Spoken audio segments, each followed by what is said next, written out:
la coopération régionale. L'intégration régionale, un défi pour la Guadeloupe. Les 25 ans de travail sur le terrain du CORECA ont porté leurs fruits. Les initiatives citoyennes pour développer les liens dans la Caraïbe sont de plus en plus présentes. Nous avons moins de contraintes. On n'a pas les contraintes du rôle de l'État. L'État ne vient pas nous demander ce qu'on va faire. Donc nous on part, on va faire nos affaires, si vous voulez.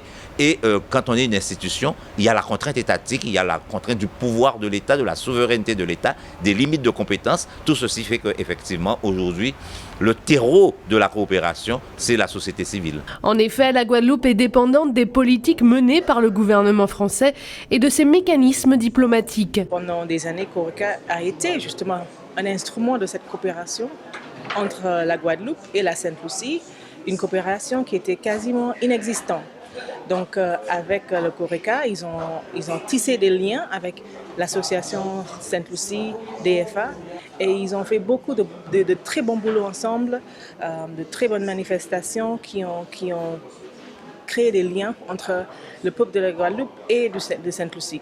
L'association composée de bénévoles ainsi que les acteurs des milieux sportifs ou culturels deviennent ainsi des moteurs performants pour entretenir la coopération régionale et finalement, ils deviennent les premiers ambassadeurs. Nos amis caïmés qui ont fait l'effort de modifier leur statut pour nous permettre d'intégrer ces organisations internationales. Maintenant, on se rend compte de plus en plus au niveau international, dans le monde entier, qu'il y a une part importante prise par le sport et aussi la culture en termes dans les stratégies de diplomatie et de relations internationales dans les différents pays.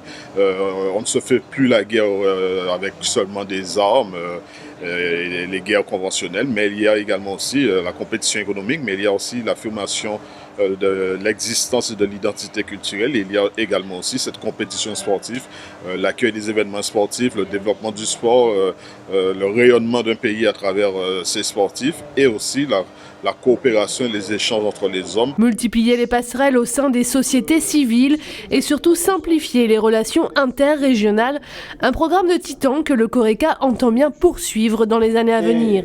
Et ce, en élargissant à une thématique devenue incontournable, le changement climatique.